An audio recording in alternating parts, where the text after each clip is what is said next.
บ่แม่นโอ้นี่คือปลากระยอน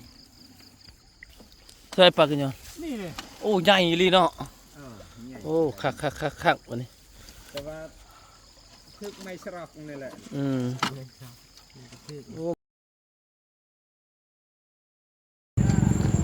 เอาพี่น้องเปิดภาพอีกมื้อนี้เนาะพี่น้องกามาพ่อค่อยคำยำแรงเด้อพี่น้องมื้อนี้กามาตามสัญญากับทางน้องต้นกล้าพี่น้องกามาหาปลาเนาะไปใช้มองนี่แหละเส้นทางก็ประมาณนี้แหละพี่น้องว้าทุกสุดยอดเลยเนาะเอาก่อนอื่นกับทักทายสบายดีเด้อสบายดีและสวัสดีพ่อแม่พี่น้องFCเมิดสุขสู่คนเนาะบ่ว่าสิอยู่ในและก็ต่างประเทศก็ยินดีต้อนรับเข้าสู่ซองเบาบุญคงทำมาหากินคือเก่าคือเดิมเนาะมื้อนี้ก็สิทาทางน้องต้นกาแล้วก็ทางไอ้ลังเพิ่นเนาะสิไปเพิ่นละไปหาอยู่หากินตามที่เพิ่นว่าหั่นน่ะเนาะก็มามื้อนี้ก็4คนพี่น้องทางลูกชายคนนึงแล้วก็ทางไอ้ลังต้นกาเนาะเอามีแต่ลุ้นนำกันว่าจักสิได้หรือบ่เนาะว่าสิไปลอยมองมื้อนี้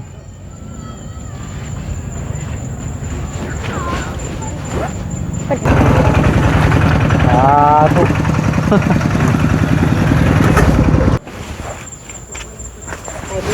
เดี๋ยวเป็นยังไงเด้เดี๋ยวนี้ก็ยังบ่มาเนาะคำแล้ววันนี้เนาะมันชั่วโมงนึงเดี๋ยวจะเพิ่นมาหรือบ่เนาะวันนี้เราก็ไปทาอยู่พี่แหละพี่น้องไปก่อนเอาเพิ่นเข้ามาแล้วเนาะพี่น้องเชื่อจ้านะเขาเสื้อจ้าแม่นแหละป้าบักใหญ่พี่โอ้เพชรนี่เพชรหยังหนูไปเสียต้องเสียต้องไหมเสียก้อนกระมุยไหนล่ะไปไม่เอ็นนะและการเนืองพิมพ์พัวจ่าเตะนั่นพาเสียนะขี้แกมันนำได้เสียเนี่ยมันนำมันนำแมนอาชิเจ้าก็ดุนเลยด้วยไปค่ำแล้วใช่ไหมนี่เป็นทางลูกน้องไปน้ำเซ่ทางไปน้ำเซ่เนาะโอ้ยถูกหนักจนห้า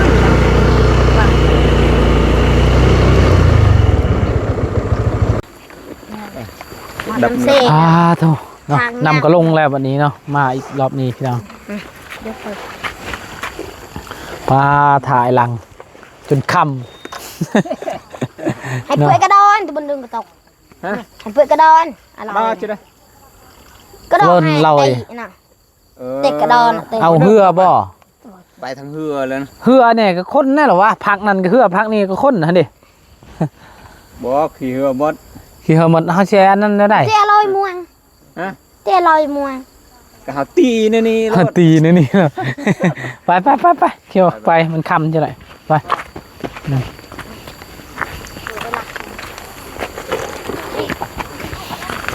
มาลุ้นกันพี่น้องแต่สิได้หรือบ่เนาะหมดยันมันบ่ทันในบ่ไอ้ล่ะคำทันบ่ท่านหาสิง่ายขึ้นดวงตะเวนง่ายหันมันแจ้งขึ้นจะเข้าไปเฮือนะเดี๋ยวไปแน่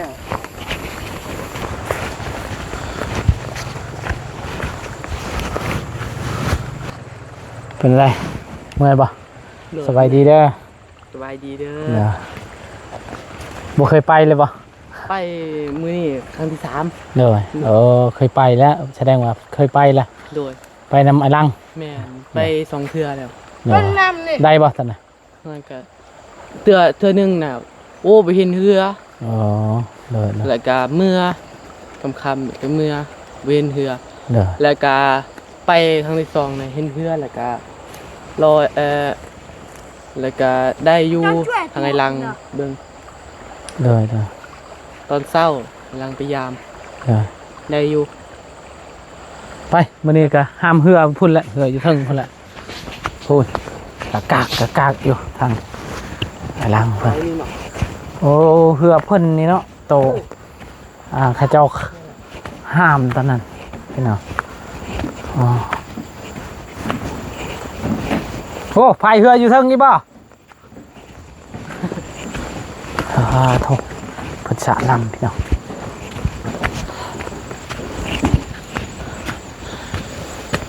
โอ้ขึ้นว่าพายเรืออยู่เทิงใช่ดอกโอ้ผู้เดียวก็ได้เนาะโอ้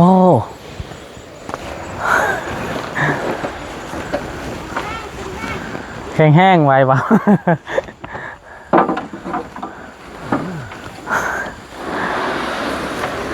ได้บ่อยลัง ได้โอ้น้ำให้มันตะหอกบัดน้ำก่อน น้ำหนักอันนี้ฮะ แม่น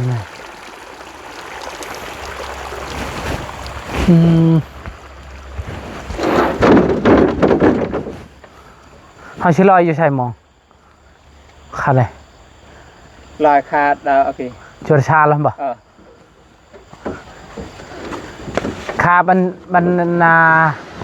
จวดอันกี่แม่นเอาซอยเพิ่นเนี่ยซอยลันเนี่ยไปซอยกันเล็กเท่าน้อยไว้ซอยเนี่ยนี่จับกล้องนี่มาไปซอยคนนี่พูดผู้เดียวก็ได้พูดปาโธ่ เอาไปซอยผู้เดียวก็ได้เพิ่นเฮ็ดบ้านนี่เนาะ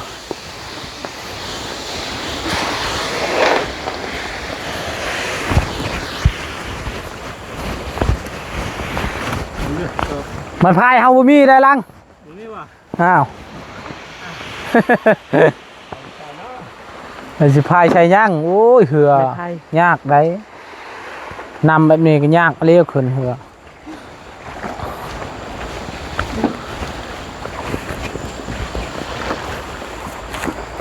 เอามา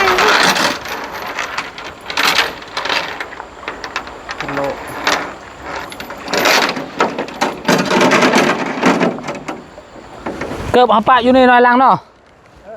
กูติดยางอยู่หอดเกิด ไปเอาตัวนั้นเฮา เอาอยู่ที่ตา เอาบัดนี้ฮอดจุดหมายปลายทางแล้ว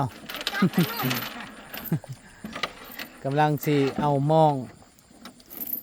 ใส่ตัวบอลเฮาสิเฮ็ดพุ่นละลอยไปพุ่นละพอฮอดพูนฮอดบอดจุดหันกะแล้ว จับนุ่มทำกลาวเกี่ยวมาในแล้วน้องยกกระไปของเรา เก็บบ่พอดีเนาะ พอดีเตรียมเชื่อม เกียมเรียบร้อยเนาะ ยกมองกันเลยมันเรื่อยฮะมายงตาเรื่อยมึงกี้เนี่ยอากันกี่กันล่ะ ก็น่ะจ้า กันเต่า ใช่มองคือกันหมาเลย คือกันเลย โอ้หัดโปคักแล้วนี่ คักแล้วเนาะ ด้วยคักปากกระยอนคักแล้วปากกระยอนนี่ ไว้จับตัวไหนย้อน โมเมนมันยาวเพิ่นใบลังไม่ได้ยาวป่ะ เนี่ย แม่น นี่จับเด้อเจ้าฮะ ยาวหรือบ่ได้ยาว เงี้ย ขยาวก็เอาดังหนึ่งก็พอเลย เอาดังนึงเนาะ ด้วย จะน้อยมันจะปัดกับเบียงปลอก แม่นเพราะว่าอยู่หันมันยากตัวน่ะมันแคบเห็น กับเบียงถัก ช่องแคบนึง ช่องแคบบ อลนั่นอิหร่านบ่ให้ เอาตัวนี้ก่อนเนาะให้ลังเนาะเบิ่งก่อนตัวนี้คือชียาวแล้วตัวนี้เนาะ ยาวสำคัญเลยสำคัญ กะแม่นแต่ว่ามันยาวตามเบิ่งนี่ก็เนาะได้ประมาณ10 เมตรป่ะกว่าเนาะ กว้าว เช้ากว่าป่ะ ได้ละ3 เมตร 30เนาะใช่จ้ะ ไม่เชื่อ โอ้ตัวไหนกระดาษ ไป ไหนจะไหน อันนี้ ฮะ เกียม ไหนดาว บ่เฮาลองเบิ่งใช้เบิ่งคันว่ามันชันเฮาก็ต่อเลยเนาะไอ้ลังเนาะถ้าว่ามันยาวเฮาก็ เป็นตัว พอแล้ว เกมดัสปอร์ตไลท์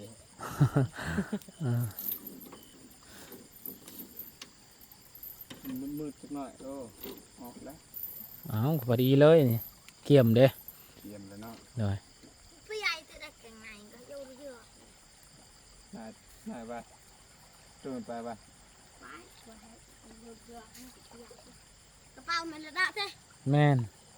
ตัวไง แม่น เจ้าลอยน้ำมันนั่นจับกองเลยคง โอ้ยพอดีตายเลยคอย FC ว่าบ้าเก่งบุญคง ลอยน้ำก็ยังจับกองอยู่ มือครั้งหนึงสิจับมือครั้งหนึงสิรอดไปได้ ลูกนี่ได้ยงเลย ตามอันโลมันนาทีอันอยู่แล้ว เอาเลยตัวนั้นเนาะ เอาไว้เจาะหน่อยโอ้มีมองใหญ่มองน้อยพร้อมนี่เนาะ โอ้ป่าชะกลางก็เรียบร้อยนี่ บ่ให้เรือเลยได้นี่เนี่ย ไม่แต่เจาะเยอะไหม ยันปลาสลามนั่นแหละบ่อย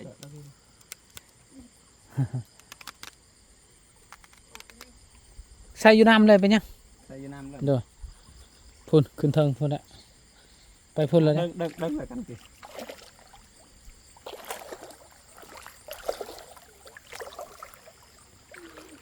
เอาไว้จับกล้องก่อน ปลาเลยไม่เจาะนะกูเรียกจุดห้า โอเคชุดแหละแม่ชื่ออะไรชุดแหละ เรียกจุดได้เลย เดี๋ยวชุดนี้เลย อ๋อ ที่บ่ เขื่อไม่ได้เอาไปบ่ เรือได้สัก จุ่มมันช็อตนายจะไอ้ตัว กูดึงตัว ดูเลยแล้วยาเอ้ย อ้าวลึกแต่ มันไม่ได้ตื่นอะไรเอาไป ปลาเลย เข้าใจแล้วจะทึกแล้วจะไงทึกแล้วทึกนั่นบ่ จะยอกเอามวงเลย เขาเนี่ยเดี๋ยวต่อไปเต้ชิบีเต้ชิปางชิบี ทำเยียบเลย ชิปางชิบีเหรอเต้ชิปางชิบีครับ cái xiếtเลยปุ่นยังกันไอ้งอมnàyไอ้งอมเลยปุ่นยังกัน ไม่ยังอยู่นี่ tệ แหละเลย เอาไว้นะ ใส่ bên เอาไว้นะเฉย tao mau อันลูกจุก tôi lục chừng เอาไป chỉ sạc có bay mất สักกระป๋ายเปียกสักปลาอีก sạc hay ba tem còn ต้นกาย จมตูด เจ้าลำต้น ใส่มาตูดมันก่อนใส่กกกล้วยนี่มันจังลอยน้ำได้ไม่ใส่มันลอยน้ำได้ แม่เราอีกที่ไหนเลยหลัง มองไงก็มีนี่ มันเนี่ย มองไงก็มีมัน แกเราได้ไหนเทียบอ่ะกระท้อน ลายได้ปลาเหยียบมัน ไอ้ตัวฮะจอดบนตรงใดจีบนะนะจอดบนไหนจีบ กี่ป้าดึงป่ะกี่ดึงป้าต้นกาไม่ดึงตัวดังไม่ดึงบูฮูบ่เคยพายเนาะ ใส่ไว้กล้ามันตั้งเหี่ยวมองฉลาดหกรุด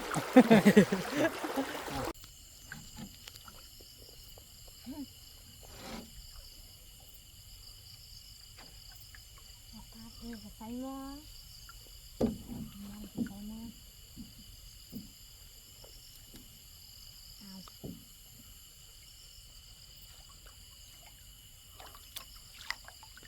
โถ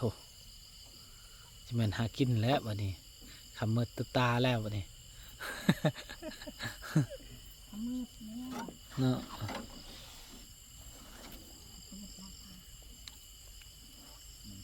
ป้าไว้เพิ่มประเดิดหนึ่งกระใสกระละอีกทีเดียว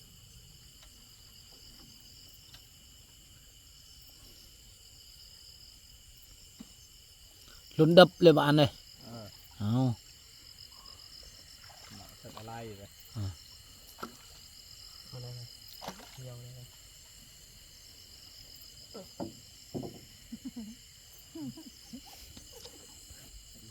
ทำอันถือตะไลแม่นบ่พลังมื่ออื่นก็เฮาเลขแม่นบ่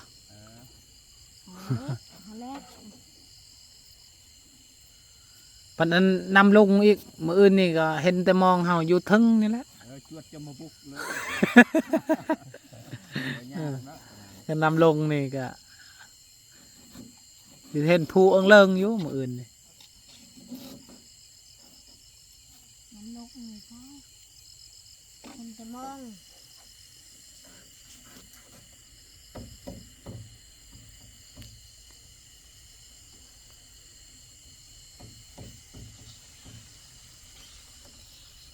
พายบ่หรือว่าบ่พายก็ได้เฮือนี่ บ่พายก็ได้ โดยมีแต่เอาตีนยัดเนาะ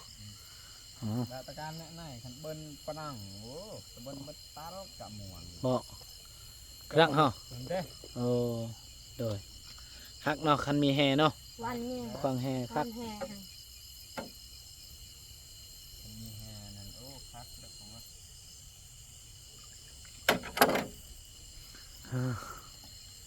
เอาพี่น้องกะลนนำกันมื้ออื่นเช้าเนาะมื้ออื่นพุ่นแหละพยายาม มื้อนี้ลืม มื้อนี้กะ ลืมไม้พาย เริ่มไม่พายว่าสิลอยมอง เริ่มไม่พายน้ำมันขึ้นแห้งก็เลยว่า ใช่ไหม ลอยบ่ได้เลยว่ามีแต่ที่ใส่อยู่นี่แหละมืออื่นพุ่นละจึง ลืมพุ่นแล้วยานเนาะ โดยมืออื่นจึงสียาม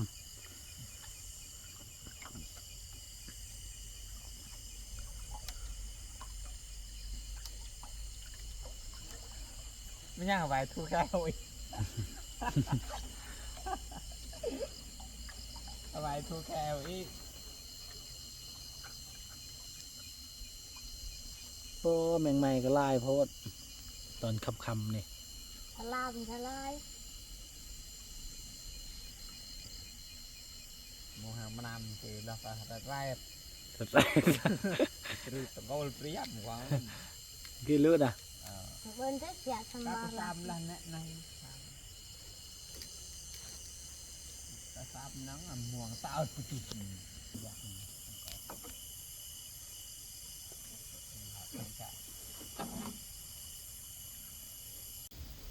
เอาสบายดีอีกยามเช้าเด้อพี่น้องตอนนี้กาตัดคลิปมาอีก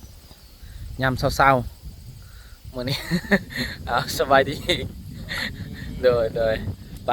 มาลุ้นนำกันอีกเนาะ โดย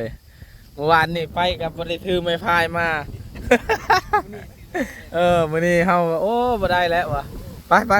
อันนี้โดย ไป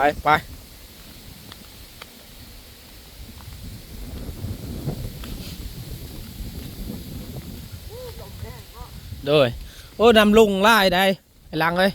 นี่ระวังรถมองเฮาอยู่บก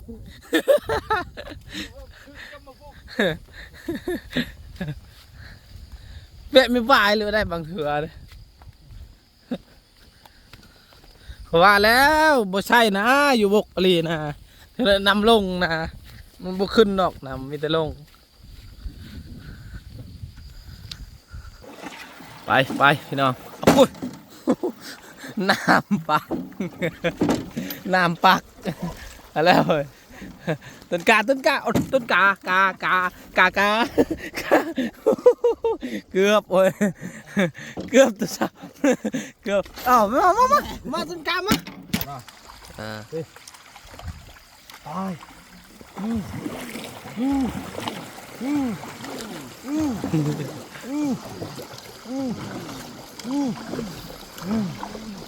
วันนี้เราไปถือไม้พายเนาะ แมน เอามาลุ้นเบิ่งมองเฮาอยู่บกหรือว่าอยู่น้ำ มองด้วยกันเนาะ อันอยู่บกคึกนกเลย ค่อยว่าอยู่บกอยู่แล้วนำลง นำลงแค่นี้เนาะ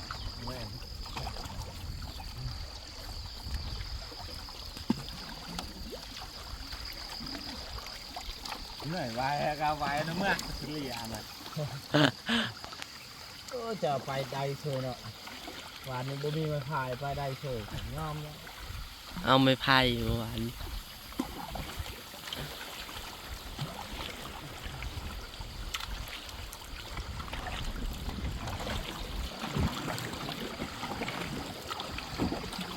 น้ำขึ้นอีกหวานน้ำกำลังลงแห้งแล้ว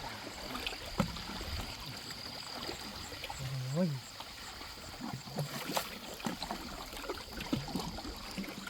กำลังกายที่เช่าไม่ใช่เขาใช้มองเขาเมื่อวานนี้เท่านี้ป่ะ เท่านี้นะ อยู่ นั่น บก ได้ไหมได้เขาปัก อันนี้อยู่บกเลยยังอยู่น้ำอยู่ ขึ้นไปอยู่บก อันนี้อยู่พี่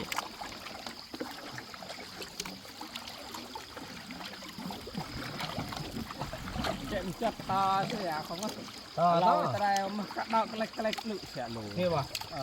ใช่ ได้จุมันในกระตาปื้อเกือบ ต่อปุ๊บนี่ก็ตะบือเช็ดเอาเลยเท่มันจับ นี่ เท่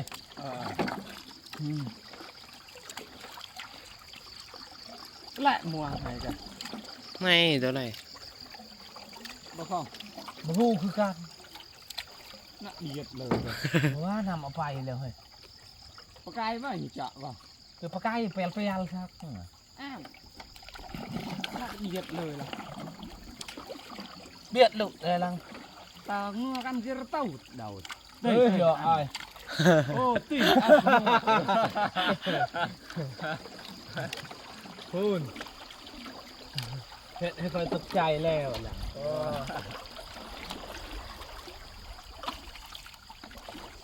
พูน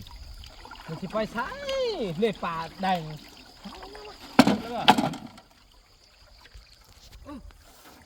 เห็นบ่โอ้ป่าพูนพี่น้องนี่ป่าไม่ลายแท้วะโอ้ถึกได้ป่าเนาะไอ้ลังเนาะ โอ้พุ่นก็ทึกแล้วคุณ ด้วย โอ้คนไปเอานองเอาเดาหิ โอเค โอ้เจ็บจัง โอ้ปลากระยอนใหญ่ยี่ลีเนาะไอ้ลังเนาะโอ้ช่องตูพุ่นนี่นะ อู้ขนาดลอย พุ่นโอ้มานอยู่มื้อนี้เนาะแต่ประมาณนิดนึงมีฉลามติดนำ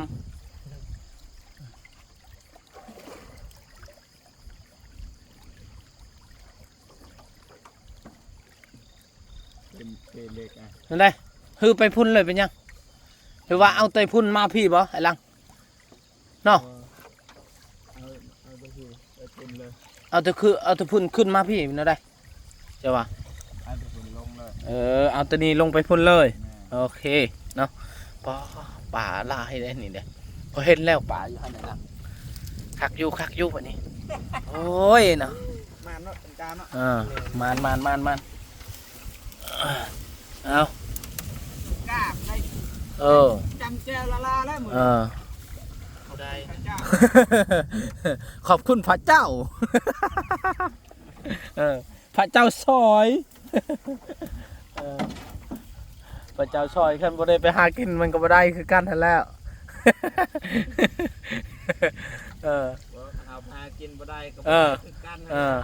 ถ้าไปหากินบ่ได้เฉลยก็ว่าโอ้พระเจ้าบ่ให้กินเจ้าให้แล้วเอาไปใส่ได้ล่ะเลยว่าบุญคงมัดอ้าวเจ้าเว้าเองว่าโอ้มันบ่รุดบ่ห่วยเอาไปเฮ็ดก็ให้มันบ่รุดเนาะต้นกาเนาะเดี๋ยวมันรุดแล้วโดยมันรุดละยากว้าวเนี่ยเฮ็ดให้มันแน่นเลยเจ้าสิเฮ็ดแนวได้จะตัดเอามองโอ้ยคักมื้อนี้พี่น้องบรรยากาศมื้อนี้ก็โอ้ยลมพัดตัวอยู่เนาะไปโอเคโอเคพูนป่าขอใหญ่มาหอดแล้วป่าขอใหญ่มาหอดแล้ว ปลาข้อน้อยยังอยู่แง่โอ้ทายพอเยี่ยมทายได้มองของดินหยุดเตรียมมา เตรียมเฮาไปแลกแล้วอยู่นู่นนี่นะที่มีเฮาชื่อนี่นะมันได้เสียดายนะครับตัด โอ้ป่าใหญ่เลยป่ากระยอนนี่เนาะไอ้ลังเนาะเป็นกาบได้จำเจ้าละแล้วมือนี่เนาะ เมื่อวานเมื่อก็จำแจวเมื่อวาน จำแก้วบ่ แม่นมื้อนี้บ่ได้จำแจวและได้ ว่าต้นกาห้องให้บ่มีอาหารกินนั่นบ่ต้นกา แม่นว่าต้นกาไข่บ่มีอาหารกิน ในตู้ก็ยอมจักจะเอาหยัง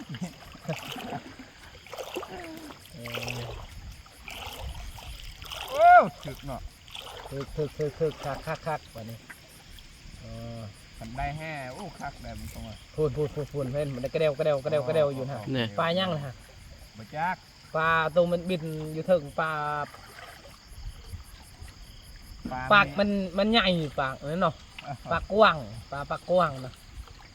กับบ่แม่นเด้อของ โมเมนต์บ่ เออ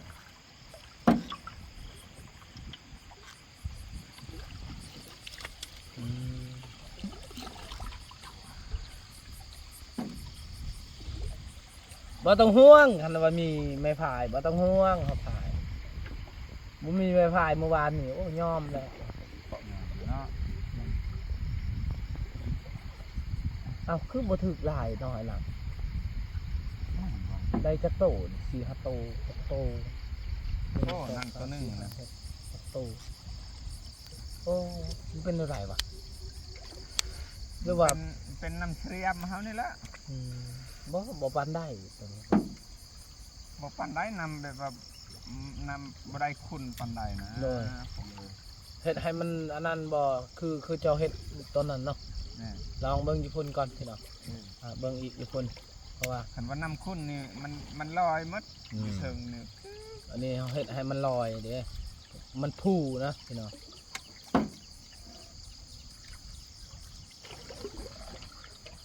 นั่นก็นี่ปลาบ่อลาบ่ อันนี้ป้านั่นน่ะเนาะไอ้ลางเนาะ โอเค กาพุ่นอยู่ปลาพุ่นจ้ะ นี่ปลา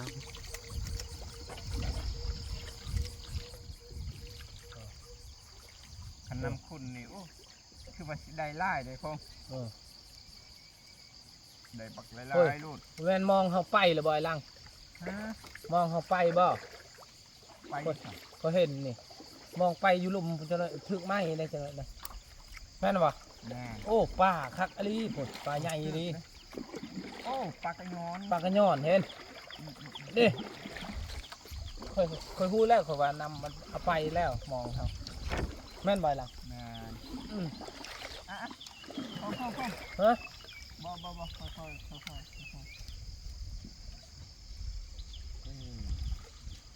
ก็ได้ ปล่อยเลย ปล่อยก็ได้ เอาปล่อยไปยันมันทึกฉลามตัวนั้นหั่น บ่ มันทึกเฉรียมหั่นนะไอ้หลัง มันถึงเขาดึงออก เออ เขาดึงออกสลัดนะ พูดกระเดวนี่โอ้มัน แล้วเนาะ มันต้นกาเน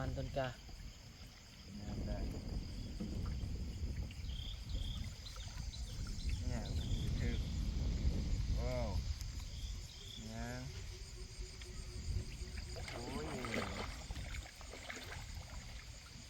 โอ้ย โอ้ yes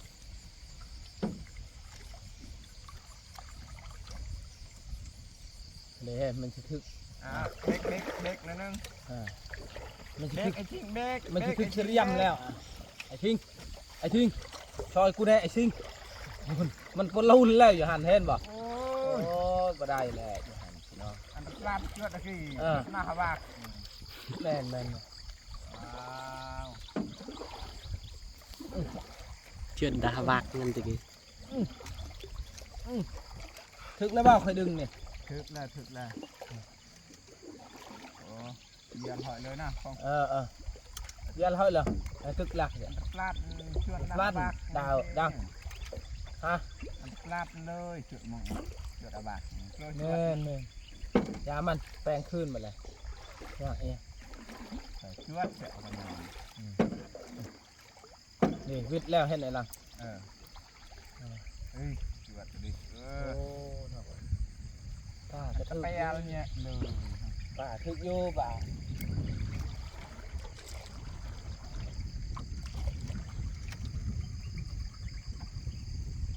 ว้าว โอ้ป้า ไปอะไรเนี่ยเลยนะ เปลี่ยนเลย เอ้ยจวดเนี่ยไหนฮะ จะไปเปลี่ยนหน้าไอ้ป้ายละ หน้าป้าย เออ ดอกไม้ เห็นบ่จุกการในจวดเรียม โอ้ ฮะ บ่ทึกเลยป่า บ่ถึกจักโตเลยโอ้ย ถึกแต่เฉลียบเนาะ ตัวหนึงอีกถึกเข้ามาไปจักนี่นี่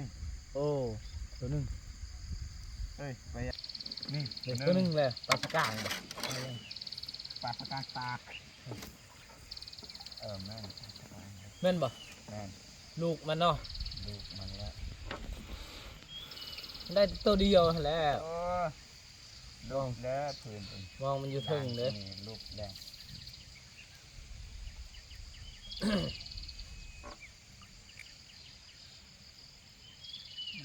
บ่ได้เนาะของเนาะ บ่ได้ใช่คือเฮาใช้หั่นใส่คอยช่างอ้ำอยู่เดี๋ยวหั่น